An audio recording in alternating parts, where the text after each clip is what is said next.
tout le monde, j'espère que vous allez bien, bienvenue dans cette nouvelle vidéo. Aujourd'hui je vous prends en direct de ma salle de bain et de bon matin.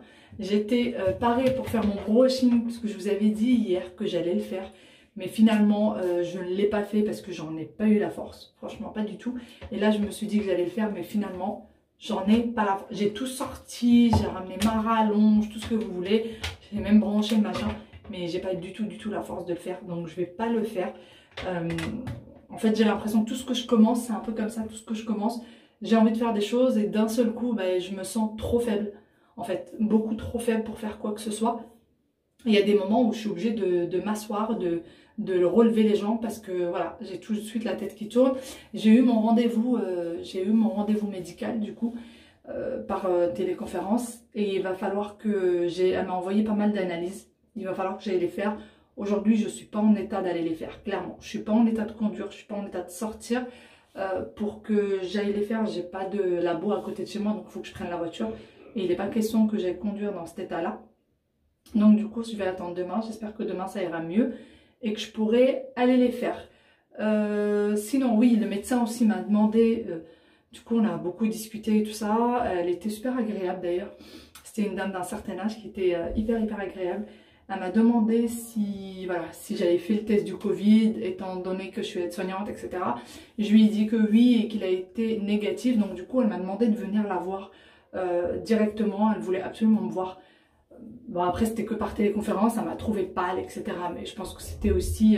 bon, je suis un petit peu pâle là, hein, je suis pas maquillée. Bon, du coup, j'ai été coupée par ailleurs. Donc, je disais oui qu'elle m'avait trouvé assez pâle. Je crois que c'est là où j'en étais. Qu'elle m'avait trouvé assez pâle, etc. Et qu'elle voulait absolument me voir en cabinet. Donc, il faut que je prenne rendez-vous avec elle et que j'aille la voir. Mais voilà. Là, il va falloir que je me sente déjà mieux pour aller la voir parce que je me sens pas de conduire. Elle est pas très loin. Hein. Bon, c'est pas la porte d'à côté, mais j'en ai quand même pour 15 minutes en voiture.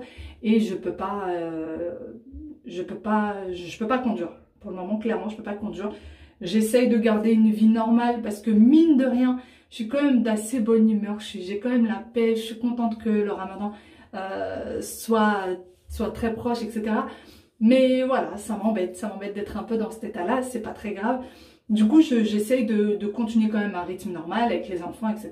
Mais voilà, je fais un petit truc, je vais m'asseoir, 10-15 minutes me reposer, je me relève, je fais autre chose, je me rassois, je me repose et je continue comme ça. Là, du coup, je suis en arrêt de travail. Je suis en arrêt de travail pour 8 jours. On verra après comment ça va se passer. J'espère que ça ira mieux. L'une de vous m'a conseillé la spiruline. Le pire, c'est que la spiruline, je l'ai prise pendant longtemps. Et en fait, ces derniers temps, j'ai eu tellement à faire entre le déménagement, entre l'emménagement, voilà, il y avait plein de choses à faire, l'appartement, les soucis qu'il y avait eu avant et tout. Et ça fait très longtemps que j'en ai pas pris. Du coup, ça doit faire au moins bien 6 mois que j'en ai pas pris de la spiruline. Voilà, je gardais quand même ma petite fatigue même en prenant la spiruline, mais je me sentais un peu mieux que là par exemple.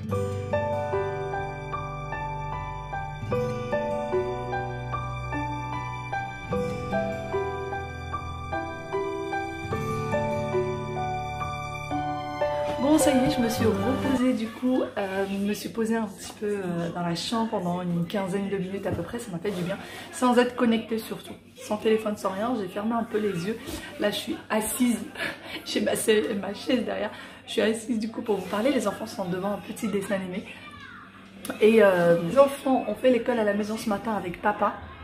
D'ailleurs, parlons de papa. J'ai beaucoup de commentaires qui me disent pourquoi ton mari ne t'aide pas, pourquoi ton mari ne s'occupe pas des enfants, etc. Les filles, mon mari s'occupe plus de 50% du temps des enfants. Il s'occupe énormément des enfants. C'est juste que je ne le filme pas. Je ne le filme pas puisqu'il ne veut absolument pas être vu sur les réseaux sociaux. Il veut pas qu'on entende parler de lui sur les réseaux sociaux. Et il fait énormément de choses. Par exemple, là, l'aspirateur, en ce moment, je peux pas parce que ça me demande beaucoup d'efforts et de rester debout longtemps. C'est lui qui le fait. Je le fais vraiment que très rarement. Pour ce qui est des repas des enfants, il s'en occupe beaucoup de nos repas à nous. Donc, il fait beaucoup à la maison, sachant qu'il travaille. Il est à la maison, mais il travaille, il fait du télétravail. Donc, ça lui prend ça aussi beaucoup de temps. Sinon, je ne sais plus. Oui, on m'a aussi demandé pour est-ce que je fais de la... Comment dire? Est-ce que je fais une dépression ou est-ce que je fais un burn-out? Non les filles, je ne fais pas de burn-out et je ne fais pas de dépression. Surtout qu'en ce moment j'ai la pêche, je suis de bonne humeur. Tout ce qui me saoule c'est de devoir rester assise tout le temps. Ça m'embête, ça me casse les pieds. Mais c'est comme ça. Et en fait, souvent, tous les ans, ça m'arrive, j'ai un moment comme ça où j'ai une tension hyper basse. Parce que je ne sais pas tenir en place, parce que je ne sais pas me reposer, parce que je ne sais pas donner du repos à mon corps. Et ça, c'est vraiment, il faut que ça change. Et tout le temps, je dis qu'il faut que ça change, mais j'ai beaucoup de mal. Je suis une hyperactive, je sais pas tenir debout, je ne sais pas tenir assise en place. Et ça me porte préjudice, pardon. Voilà, mais sinon, non, je ne suis absolument pas en burn-out, absolument pas en dépression. Mais c'est juste que je suis très fatiguée. Mon corps n'en peut plus. Mon corps n'en peut plus. Il faut lui donner du repos. Voilà, c'est au bout d'un moment, il dit stop.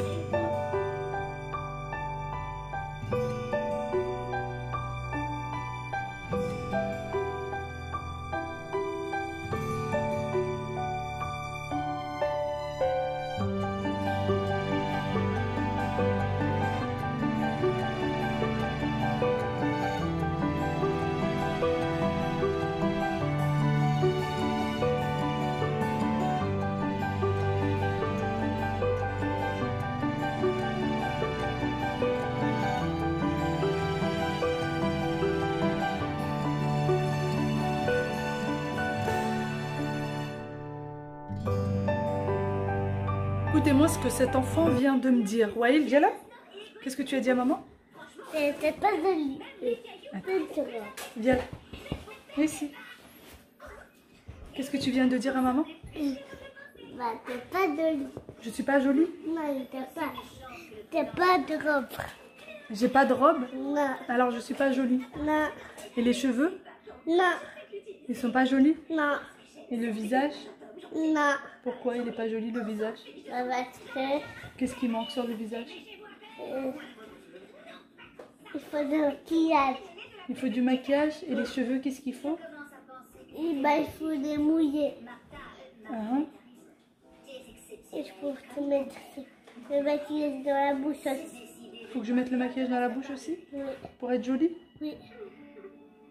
Et là, maman, tu trouves maman pas jolie? Non. C'est pas très gentil, tu sais, de dire ça à maman. Oui. Voilà ce que Waïd m'a dit tout à l'heure. Elle dit, maman, t'es pas jolie aujourd'hui parce que tu as pas mis... Et toi? Viens, mon petit cœur. Voilà, il m'a dit, maman, t'es pas jolie aujourd'hui, tu n'as pas de maquillage, tu n'as pas coiffé les cheveux et tu n'as pas mis de robe. Ça fait toujours plaisir d'entendre ça. Hein. Attention, tu vas faire tomber ta soeur. Ça fait toujours plaisir. Qu'est-ce qu'il y a, chouchou? Moi, t'es dit, mais dis ça. Et toi, ta maman, elle est jolie ou pas? Si. Elle est jolie, maman? Oui. Hein? Oui. C'est vrai? Le collier. Le collier. Tu veux le collier? C'est vrai? Toi aussi, t'es jolie, ma princesse. Et le papa. Et le papa. Tu veux que maman, elle mette la robe? C'est quoi? Est-ce que tu veux que maman, elle mette la robe? Non, ça, c'est la robe. Toi, tu as la robe? Oui. Toi, t'es une princesse, toi. Oui, je veux pas la robe. Et voilà, ma fille me trouve jolie même au naturel, alors que mon fils, lui, il dit que je suis pas belle, je suis pas jolie. Il faut que j'aille me maquiller pour lui, il faut que j'aille mettre la robe. Et le pire, c'est que c'est pas la première fois. La robe. T'as vu ça? Ça, c'est la robe aussi. La dame à la télé, elle a la robe? Oui. Et moi, il faut que je me mette comme ça? Oui. Merci, mon fils. C'est pas la première fois qu'il me dit ça. Hein. C'est arrivé déjà à plusieurs reprises où il m'a dit, maman, t'es pas jolie. Maman, t'as pas de maquillage. Maman, t'as pas coiffé les cheveux. Ou maman, t'as pas de robe. Parce que mon fils adore les robes. Mais vraiment, ça arrive assez régulièrement.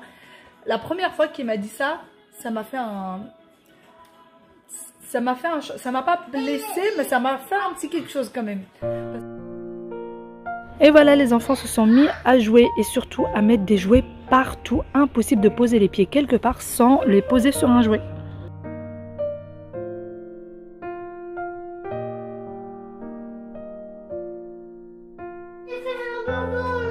Oui, tu m'as déjà fait un bobo. Toi aussi, t'as fait un bobo? Non, moi c'est comme maman. T'as maquillage? Tu veux que maman elle mette du maquillage? Oui. Pourquoi? Papa. Ouais, allez, arrête de faire du bruit, chérie. Pourquoi tu veux que maman elle mette du maquillage? Papa, tu dois être belle. Parce que je vais être belle? Mais maman elle va pas mettre la robe. Et si tu quoi? Parce que je suis un peu fatiguée, chérie. Et si tu vas mettre la robe? Non, chérie, je peux pas aujourd'hui. Mais les princesses, il a la robe, alors tu dois avoir la robe. Les princesses, ils ont les robes, alors je dois avoir la robe? Oui. Mais moi, je suis un petit peu fatiguée. Mais il faut pas. Les princesses, ils sont pas un petit peu fatiguées, alors tu mets ta robe de princesse. Les princesses sont pas un peu fatiguées? Non.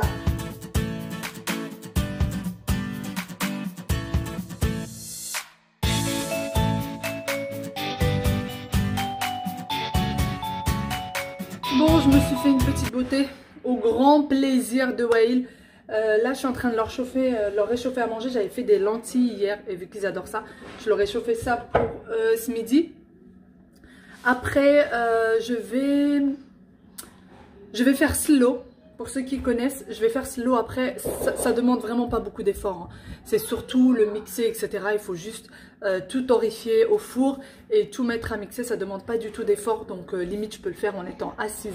Ça va aller très très vite. Faut beaucoup mixer et il faut beaucoup faire pétrir, etc. Mais voilà, j'ai les robots, tout ce qu'il faut pour. En attendant, les enfants mangent. Là, ils sont en train de ranger leur chambre, ranger les jouets qu'ils ont fichus partout, mais vraiment partout.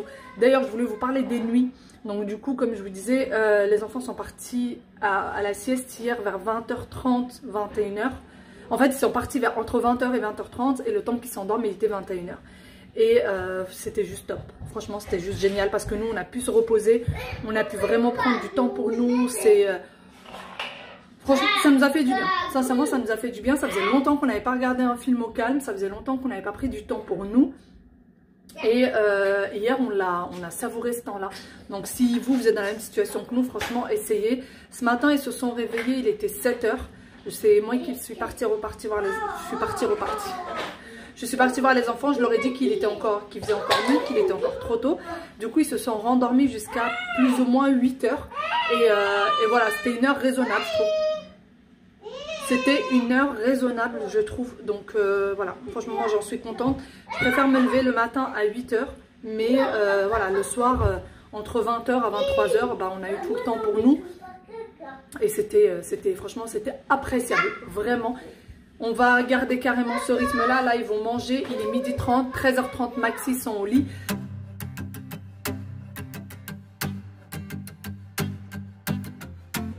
Passer du coup faire ma recette de slow. Alors c'est très facile à faire, mais moi je vous avoue que j'ai pas l'habitude de le faire. J'ai l'habitude qu'on me l'envoie du Maroc, mais cette fois-ci, vu que c'est pas possible qu'on nous envoie quoi que ce soit, c'est moi mamie qui va le faire et c'est plutôt facile à faire. Ça prend pas beaucoup de temps.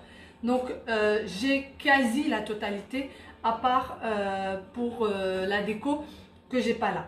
Donc c'est d'ailleurs pour slow, tous ceux qui connaissent pas, c'est quelque chose qu'on mange très souvent au Maroc, surtout pendant le ramadan. Ça se prend très bien aussi avec du thé. Vraiment, c'est super bon. Moi, j'ai toujours adoré. La plupart des gens adorent ça. Vous avez de la farine. Donc, vous aurez tous les ingrédients en détail. Vous avez de la farine, du sucre glace, des graines de sésame, des amandes. Alors, vous pouvez les prendre torréfiées ou pas. Moi, franchement, je les prends comme ça avec la peau. Ça donne plus de goût, j'ai l'impression. Là, j'ai de la cannelle. J'ai de l'anis vert en moulu, du sel, de la noix de muscade qu'il va falloir râper. Normalement, il faut de la gomme arabique, mais en France, c'est très compliqué de la trouver, donc je n'en ai pas. C'est pas grave, je vais faire ça. Donc déjà, pour commencer, il faut torréfier la farine, les graines de sésame et les amandes. Normalement, on met du beurre dans cette recette. Moi, je vais voir si les graines de sésame et les amandes vont donner assez de gras ou est-ce qu'il va falloir que je rajoute du beurre, tout dépendra. Pour que les graines de sésame et les amandes donnent un maximum de gras, de leur gras, il faut vraiment les mixer quand ils sont très très chauds pour que ça donne l'effet qu'on va vouloir. Pour l'instant, je prends ma plaque de four dans laquelle je vais venir mettre ma farine, à surveiller vraiment bien pour pas que ça brûle. Si ça brûle, c'est pas la peine de garder, que ce soit, donc on va faire torréfier les trois, et si jamais il y a quelque chose qui brûle, vraiment débarrassez-vous-en parce que sinon ça va vous donner un goût très très amer à votre slow. J'ai mis le four à 180 degrés. Voilà, et à surveiller, je ne peux pas vous donner de temps exact. Quand vous voyez que la farine elle devient dorée, il faut la sortir. Et donc voilà, pareil pour les sésames et pareil pour les amandes. Allez, moi je vais torréfier le tout et on revient. Du coup, ma farine a torréfié, je l'ai enlevée, je l'ai mis de côté et ensuite j'ai mis mes amandes à torréfier. Pareil, je les ai sorties et par la suite j'ai mis mes graines de sésame. Donc pendant que les graines de sésame sont en train de torréfier au four, je vais venir mixer les amandes, mais avant tout je vais les mélanger avec du sucre en poudre, du sucre glace pardon. Je prends la moitié du sucre glace que je mélange avec les amandes et ensuite je mets tout dans le mixeur. Alors moi j'ai un mixeur qui est vraiment pas bon du tout.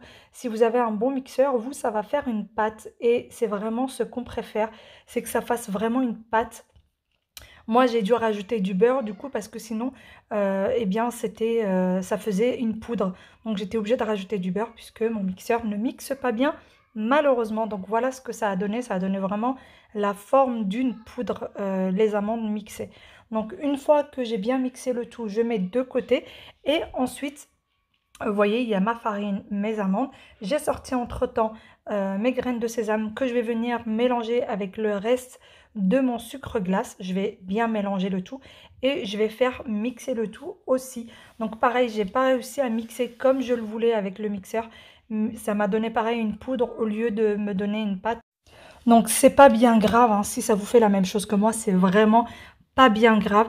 Voilà, je vais tout mettre à mixer et ensuite je prends mon pétrin dans lequel je vais venir mettre eh bien le tout, ma farine, mes graines de sésame mélangées avec le sucre en poudre et les amandes mélangées avec le sucre en poudre. Je mets le tout dans mon KitchenAid et ensuite je vais mettre le tout à pétrir pendant 15 minutes non-stop. Pendant 15 minutes, vraiment c'est très important pour que le tout se mélange bien comme il faut. Et ensuite j'y rajoute entre-temps mon beurre et je vais laisser le tout bien mélanger. 15 minutes après, j'arrête mon robot et je vais venir rajouter mes épices. Donc de la cannelle, du sel, de la noix de muscade râpée et de l'anis vert moulu. Pour l'anis vert, pour ceux qui ne connaissent pas, vous pouvez le trouver au rayon épices, des épices, pardon, sans aucune difficulté. Ensuite, je vais mettre le tout encore à mixer pendant 15 minutes supplémentaires. Donc en total, ça fera 30 minutes de pétrissage, pardon. Une fois que j'ai tout bien pétri, je rajoute des amandes concassées et des amandes entières et je pétris encore le tout. Et voilà ce que ça donne à la fin, ça fait vraiment une pâte. Après, vous pouvez travailler ceci comme vous voulez, vraiment, c'est selon vos goûts. Vous pouvez les mettre dans une petite assiette et les manger avec une cuillère. Vous pouvez les mettre comme moi, vous allez voir comment moi je vais les disposer. Vraiment, ça reste au choix et vu que ça fait vraiment une pâte qu'on peut travailler facilement, vous pouvez la mettre comme vous voulez. Nous, on prend ça à la rupture du jeûne. Vous pouvez les prendre avec du thé, vous pouvez les prendre avec du café. C'est vraiment, nous, une recette au Maroc qui a chez toutes les familles pendant ce mois sacré du Ramadan. Donc voilà, j'espère que cette petite recette vous a plu. Surtout, n'hésitez pas à l'essayer, c'est très facile. Si vous voulez faire une plus petite quantité, n'hésitez pas à diviser tous les ingrédients en deux.